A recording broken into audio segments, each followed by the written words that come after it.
became a pivot in my own thinking about blessing. You know, all of us know that God is a God who blesses. God desires to bless you and to bless me in a variety of ways. But this morning, we're going to think about what is the purpose of blessing. Why does God seek to bless your life? And why does God seek to bless my life? And I'll have to say that I had already some kind of notions and thoughts about that, but in engaging these scriptures and engaging Dr. Evans' thinking about them gave me some new awareness and some new insight. I'll just share a little bit of that with you this morning. We're going to use as the basis for our thinking three passages of Scripture. First in Genesis chapter 18. And this is where we find that God is going to bless Abraham. It says, "Then the Lord said, shall I hide from Abraham what I am about to do? Abraham will surely become a great and powerful nation, and all nations on earth shall be blessed through him." That's a key phrase of what I want us to be thinking about this morning. And all nations on earth shall be blessed through him. "For I have chosen him so that he will direct his children and his household after him to keep the way of the Lord by doing what is right, doing what is just, so that the Lord will bring about for Abraham what he has promised him." Then these words from Jesus Christ is contained in Luke chapter 6. Jesus speaking, "Do not judge, and you will not be judged. Do not condemn, and you will not be condemned.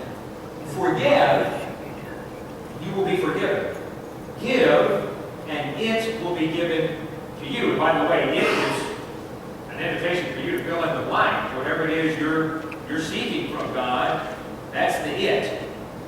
"A good measure, pressed down, shaken together, running over, will be poured into your lap. For the measure you use," in other words, what you are extending to other people, the measure you use, it will be measured to you. And then from Paul's letter to the Christians in Philippi, Philippians chapter 4, "For even when I, Paul, was at Thessalonica, you sent me aid again and again when I was in need. And," a couple verses later, "and my God will meet all your needs according to his glorious riches in Christ Jesus." Well, again, this morning, we're going to be thinking about blessing. And why does God bless us? And what is the purpose of blessing? And the very first thing that I was kind of struck by was a statement in Tony Evans' word that asked the question that as Christians, are you a conduit or a cul-de-sac? Are you a conduit or a cul-de-sac? And what he's meaning by that is that when you and I think about this matter of blessing, if we are a cul-de-sac, that means that we are the end. Right? If you live on a cul-de-sac, or if you've ever lived on a cul-de-sacs are nice places to live. Because nothing flows through a cul-de-sac.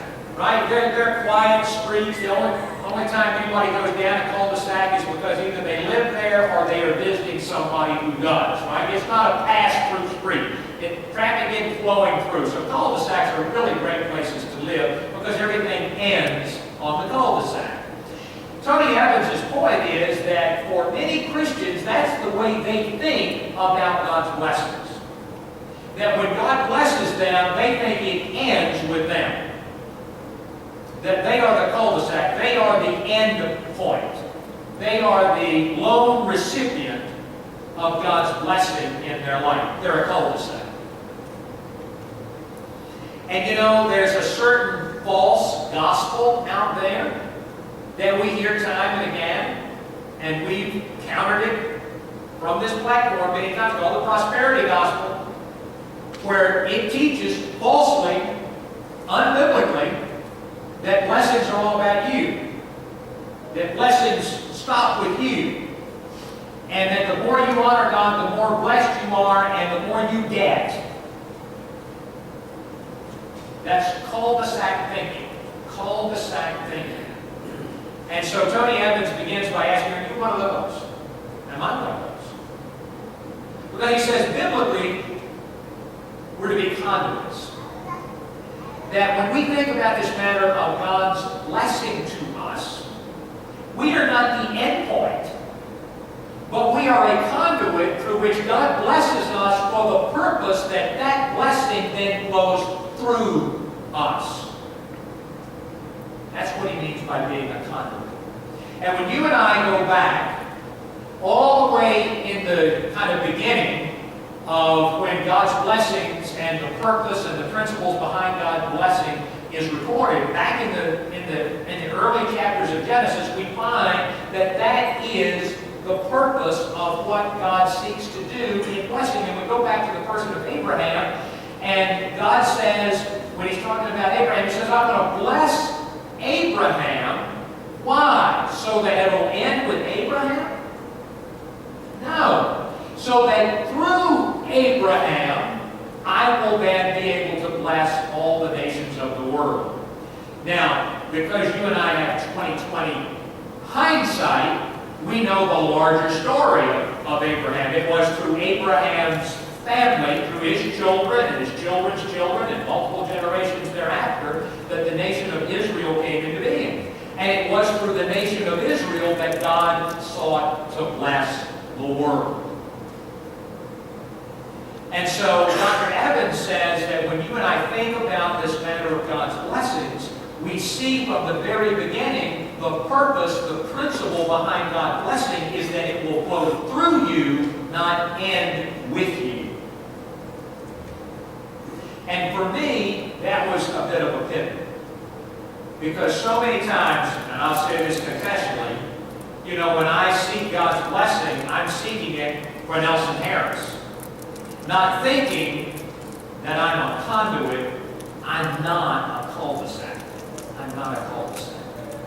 And so the false prosperity gospel says, I give to God in order that I might get. The biblical understanding of blessing is that I give to God in order that I might give. In order that God might flow through me. And so that's where I want us to think this morning, along the lines of, again, our wonderful title for a study, of being horizontal Jesus, of having Jesus flow through us, that we are not the end point in blessing. Secondly, before we ask God to provide a blessing to us, we must also ask God to have that same blessing flow through us. And I want to draw your attention to Luke chapter 6. This isn't Tony Evans and this isn't Nelson Harris. This is Jesus directly. And notice what Jesus says here. Forgive, and you will be forgiven. Wait a minute. What Jesus is saying, and we don't want to miss this, if you want to be forgiven, you have to give it in order to receive it. Forgive, and you will be forgiven. Give, and it, whatever the it is, Tony Evans calls it the theology of it. Give, and it will be given to you. In other words, if you want it from God, you have to first give it. Now, that's contrary to the way a lot of us think about blessing. And Jesus even goes further. He even gives it a qualifier. He says, the same measure by which you are giving it, whatever it is that same measure that you will receive it. And the way Jesus talks about that is he says, a good measure, pressed down, shaken together, running over, will be poured into your lap, for with the measure you use, it will be measured to you. I'm a yard guy. And every house that we've had, I try to do a little water feature. And sometimes they're better than others. But you know, you put a few goldfish in there and it's nice and it's relaxing. I try to do a little water feature. I'm just kind of a yard guy. And if you've ever done a little water feature, you know, you go over at Lowe's and get one of those pre-formed ponds, or maybe you use a little liner, or just use a little container or whatever. But you got a pump, got a water pump. And these are not sophisticated instruments. They're pretty simple things to use and put together. Because if it was sophisticated, I would not have a water feature in my home. I'll tell you that right now. So you have a water pump. And on the little water pump you get, there's inflow, where the water comes in through the pump, and then there's outflow, where the water leaves the pump, and it's constantly circulating the water through your little pond or whatever. And I always had the water shooting out of something that looks nice or whatever, make it fancy, have a little class to it. Inflow, outflow. Now here's the deal. If the outflow ceases to function, there's all kinds of reasons on a little water pump why that might happen. The outflow could get clogged, whatever. But the outflow ceases to function, the inflow shuts down, and the pump stops. And I want us this morning to think about these words of Jesus Christ in Luke chapter 6. I want us to think about the operating principle of blessing in Genesis 18.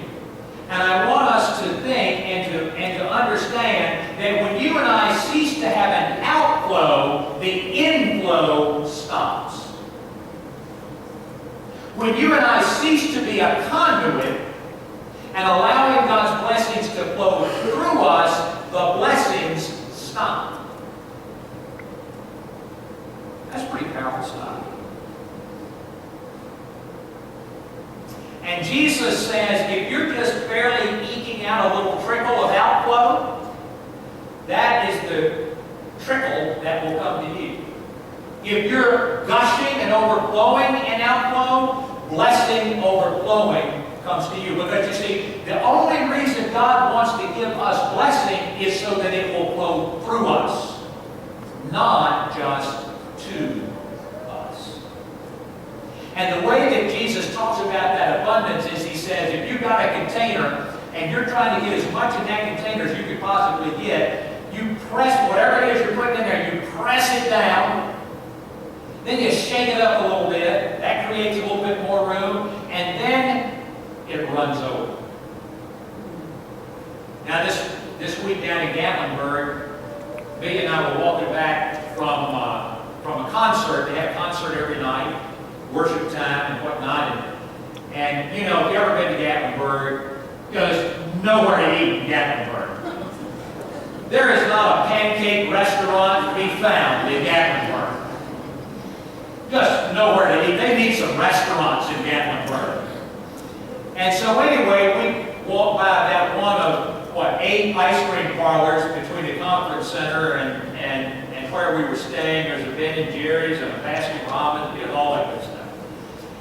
And so I decided one night I want an ice cream cone. And, there's nothing better than butter pecan on Main Street, Gatlinburg. I just tell you, that's good eating right there.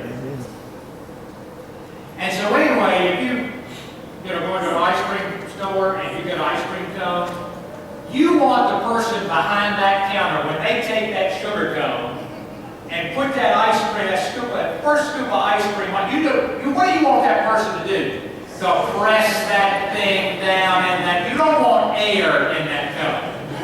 You don't want empty sugar cone. You want them to press down that ice cream, get that butter pecan in every crevice of that ice cream cone, and then load it up again and have it just kind of oozing over the edge. That's the way you want ice cream cone, is it not? That's the way we want blessing, do we not? We want our blessing in abundance, that God has, whatever the measure is, pressed down, shaken together, poured out.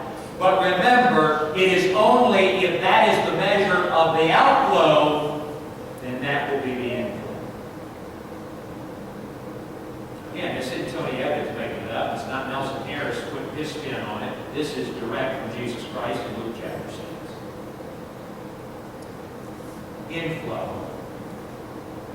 Outflow. Speaker at the conference that led to morning worship was a church planter from Las Vegas, and now he has a very large church out in Las Vegas. And you can imagine if you're a church planter in Las Vegas, you got stories to tell. You just got stories to tell. But anyway, he said that that after his church had kind of gotten legs, got up and going, and things were going good, they were running in some of the, after the first few years or so, they were running about 300 in the church there in Las Vegas. And he said God just began to lay it on his heart that they needed to plant a church out of his church. Las Vegas has 2 million people. 2 million people. And so he decided, based on God's leading and praying together with his leadership team and whatnot, they were going to do that. They were going to step out in faith, and they were going to plant a church from his church in the northern part of the city of Las Vegas. And he said, we had a young man who was on staff, and he was fired up and ready to do this. And so he said, after a lot of prayer and preparation and planning, that time was come to plant that church. And he said, one of the ways that when a church plants a church is you have to have people out of your church go and seed the new church, be a part of the new church. And so he said that he got up in front of his congregation and said what was going to be happening in a couple of weeks. And he said, we need volunteers. If anybody here would volunteer to go and help plant and be a part of this new church in North Las Vegas, we need volunteers. And he said, 40 people volunteered. Now this is pastor humor. He looked at the group, remember, mainly all the church staff, he said, brothers and sisters, it would not have been the 40 people I would have chosen. What he meant by that was, it was like the best volunteers, the best servants, the best leaders, he said probably the best givers, or the 40 people. And he said, I can remember telling my wife and kind of a couple of people confidentially, how will they ever be replaced? We're losing core leadership from our church. It's great that they're going to do this, but that's 15% of our active membership. Remember, inflow, outflow. And so, anyway, he said the day came when the new church plant, it was their first Sunday, and he was worried so much about his church, and of course they were still in kind of a church planting mentality even within his church, about, their numbers were going to be low and all this kind of stuff because these key critical 40 people weren't going to be there and whatnot. And he said, I want to tell you that. He said, on that Sunday, when we had lost 40 people to the church plant because we were doing, now this is my word, not his word, because I'm adapting his illustration to the message this morning. That was their outline. He said we had the largest attendance we'd ever had, and we had the best offering we'd ever had in the history of that church. See, when you and I outflow in abundant measure, inflow is measured to us in the same way. We're not called to be homicides. Say, God bless me. Give it to me. Let me honor you so I can get. You'll hear that. No, we say, God, I want your blessing to flow through me. And when God sees and knows that that is happening, then blessing just begins to increase. And so, what you want from God, you're it. First give it. What you do not want, don't give. It works in the reverse. If you don't want judgment and condemnation, don't be having that as a part of your outflow. Because if that's part of your outflow, it's going to be part of your inflow.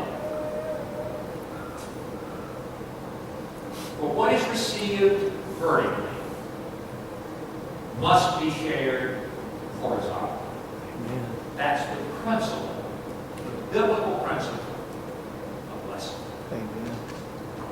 Let me conclude with this. You and I are the horizontal presence of Jesus. You and I are the horizontal presence of Jesus. Up on your screen, I love that we can use media here because this allows me to do what I've just done and show you a picture. Tony Evans shares that for some years his son played for the San Diego Chargers in the NFL. And he said that he and his wife, if they were having a Monday night game or if they were having a late Sunday game, that he and his wife would fly out and watch his son play football. And so he said they began to get a little familiar with the city of San Diego and that kind of thing. He said there was a church in San Diego, and on the front lawn of the church was a statue of Jesus. And he says, as you can see, if you kind of look there, it was kind of the typical statue of Jesus that many of us are familiar with. Jesus was kind of in a flowing robe, and he had his arms extended like this. And there was really nothing on the base of the statue. It was pretty recognizable as that it was a statue of Jesus. Again, on the front lawn of the church. And he said, one night, vandals came and knocked off basically the lower arm and hand of Jesus on the statue. And there you can see it. And so he said there was a lot of media attention around, who would do this, who would go and vandalize and mar a statue of Jesus at a church there in San Diego, and so on and so forth. And he said after a couple of weeks, he said the pastor went out and began to think about that statue and should they have the arms and all replaced and have it fixed and have it repaired. And the pastor used what had been done to convey what is now a far more powerful message, and used that statue in a way that certainly the vandals never intended, but he put a plaque at the base of that statue, which you see there on the screen, that says, "I have no hands but yours."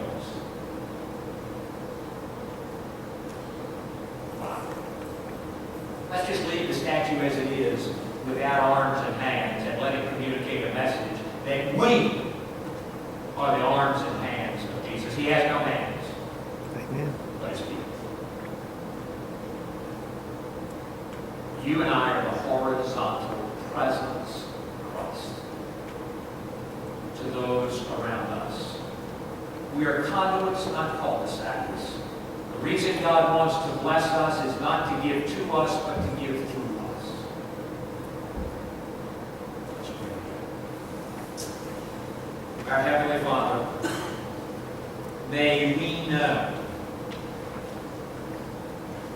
that when you give to us, it is so that we might allow that which is given to then be given through us. Lord, forgive us when we have a cul-de-sac mentality. We think that what you're doing in our life just stops right there. Ends with us. Rather than flows through us.